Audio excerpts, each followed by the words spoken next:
Gotong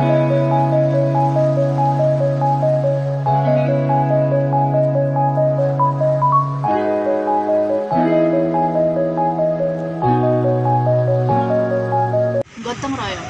Gotong royong merupakan salah satu nilai dari profil pemuda Pancasila, di mana gotong yang berarti bekerja dan royong yaitu bersama. Dapat diartikan gotong royong yaitu kegiatan yang memerlukan kerjasama yang dilakukan oleh dua atau lebih orang. Di mana gotong royong merupakan salah satu ciri khas yang masih melekat pada masyarakat Indonesia.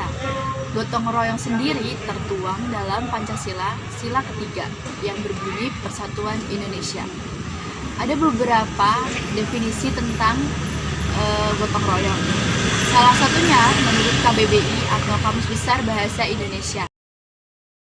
Berdasarkan Kamus Besar Bahasa Indonesia atau KBBI, menyatakan bahwa gotong royong memiliki arti bekerja bersama-sama seperti tolong-menolong maupun bantu-membantu di antara anggota dalam suatu komunitas. Baik, selanjutnya di sini ada penjelasan gotong royong menurut Pujiwati Sakjoyo. Dalam buku Sosiologi Pedesaan menyatakan bahwa gotong royong merupakan adat istiadat tolong-menolong antara orang-orang yang ada di berbagai macam lapangan kegiatan sosial, baik itu menurut hubungan kekerabatan, tetangga, dan efisien yang bersifat praktis, serta ada pula kerjasama lainnya. Lalu, menurut Kunchara Ningrat dalam buku yang berjudul Pengantar Antropologi menyatakan bahwa gotong royong merupakan bentuk kerjasama di mana seseorang dinyatakan beriman bila dirinya telah mencintai saudaranya sama seperti ia mencintai dirinya sendiri. Lalu, dari dua pendapat tadi dapat disimpulkan bahwa gotong royong merupakan bentuk kerjasama tolong-menolong yang keduanya memiliki hubungan satu sama lain. Elemen gotong royong dalam profil pelajar Pancasila, yaitu yang pertama kolaborasi. Kolaborasi merupakan kunci elemen dari gotong royong yang dimiliki oleh peserta didik Indonesia dengan didasari perasaan senang, bekerja sama, mengunggulkan teamwork, serta memiliki sifat positif terhadap perbedaan dan keunikan orang lain. Sikap kolaborasi dapat menumbuhkan persatuan dan kesatuan tanpa adanya iri dengki, persaingan yang negatif, serta menjauhkan dari sikap individualisme yang kurang baik. Yang kedua, ada kepedulian. Kepedulian dapat memberikan rasa empati terhadap sesama, bertindak proaktif pada kondisi maupun keadaan di lingkungan fisik sosial. Yang ketiga, berbagi. Sikap berbagi merupakan dapat menerima sekaligus memberi bagi kehidupan pribadi tiap peserta didik serta kehidupan bersama terhadap sesamanya. Selain itu, juga bersedia dan juga mampu menjalani kehidupan sosial bersama, menggunakan sumber daya dan ruang dalam masyarakat secara baik, juga mengedepankan kepentingan bersama. Yang ketiga, karakteristik gotong royong. Menurut Isjoni tahun 2012 halaman 65-67 menyebutkan bahwa karakter gotong royong dibedakan dalam 3 tingkatan. Karakter gotong royong yang perlu dikembangkan dan termasuk keterampilan kerja sama tingkat antara lain. Yang pertama, menggunakan kesepakatan untuk meningkatkan hubungan kerja dalam kelompok. Yang kedua, menghargai kontribusi atau menghargai apa yang dikatakan atau dikerjakan anggota lain. Yang ketiga, mengambil giliran dan berbagi tugas yang menjadi tanggung jawab kelompok. Keempat, berada dalam kelompok selama kegiatan kelompok berlangsung. Yang kelima, mengerjakan tugas dan dapat menyelesaikan tugas sesuai dengan tanggung jawab dan waktu yang ditentukan. Yang keenam, mendorong semua anggota kelompok untuk ikut berpartisipasi atau berkontribusi terhadap tugas yang dibebankan kelompok. Yang ketujuh, meminta orang lain untuk berbicara dan berpartisipasi terhadap tugas.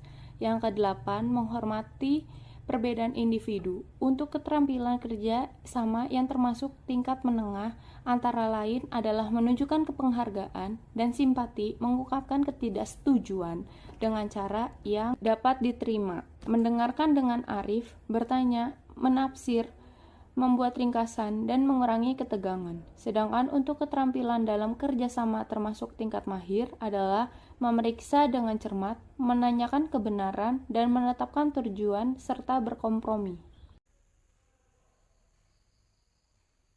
Selanjutnya yang kedua yaitu dikemukakan oleh Suprijono tahun 2012 halaman 60. Ia juga mengemukakan ciri-ciri interaksi promotif sebagai bentuk kontribusi dalam kelompok, yaitu yang pertama, saling membantu dan bergotong royong secara efektif dan efisien. Yang kedua, saling berbagi dan bertukar informasi dan sarana yang diperlukan.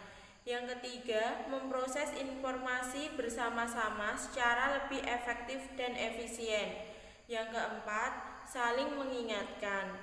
Yang kelima, saling membantu dalam merumuskan dan mengembangkan argumentasi agar mampu membuat keputusan yang terbaik. Yang kelima, saling percaya. Dan yang keenam, saling memotivasi untuk memperoleh keberhasilan bersama.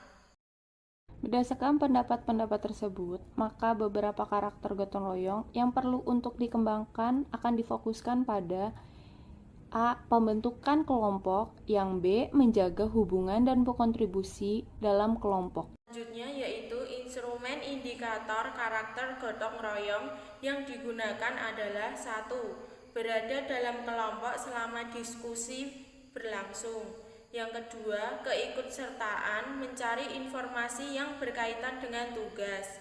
Yang ketiga, keikutsertaan berkontribusi memberikan jawaban tugas tim atau kelompok. Yang keempat, keikutsertaan menyelesaikan berbagai tugas dalam kelompok. Yang kelima, keikutsertaan menjawab persoalan yang dibahas. Dan yang keenam yaitu keikutsertaan dalam menyelesaikan tugas atau laporan.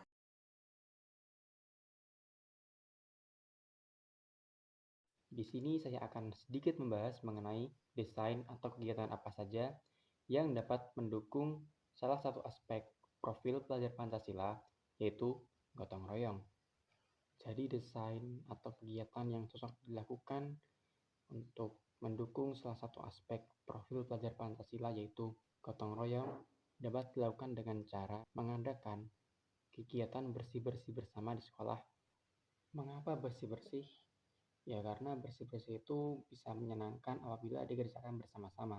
Jika kita ingat-ingat kembali ya, dulu waktu SD sampai SMA itu pasti ada yang namanya Jumat bersih atau Sabtu bersih. Atau lebih seringnya lagi, bersih-bersih sebelum dilaksanakannya UTS atau UAS. Itu pasti dilakukan oleh pihak sekolah, diperintahkan kepada anak didik. Dan bersih-bersih ini sudah menjadi budaya tersendiri bagi sekolah-sekolah yang ada di Indonesia. Kegiatan ini sebenarnya cukup sederhana, namun di dalamnya dapat dimasukkan aspek gotong royong dan kerjasama dalam pelaksanaannya. Contohnya sendiri seperti menyapu.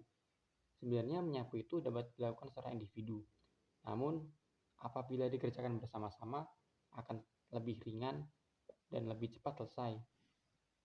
Nah, manfaat ini yang terkadang tidak disadari oleh anak didik, sehingga anak didik memerlukan pemicu. Nah, dalam hal ini guru berperan dalam memicu kesadaran anak didik mengenai pentingnya gotong royong dan manfaat gotong royong, sehingga anak didik dapat menyadari betapa pentingnya gotong royong ini dalam kehidupan sehari-hari. Ada berbagai cara yang dapat dilakukan untuk memicu kesadaran anak didik mengenai pentingnya gotong royong. Salah satunya adalah dengan cara memberi motivasi kepada anak didik, lalu menyebutkan apa saja manfaat-manfaat yang sudah didapat dari kegiatan yang sudah dilakukan, dan lain sebagainya. Hal ini dapat memicu kesadaran anak didik betapa pentingnya gotong royong.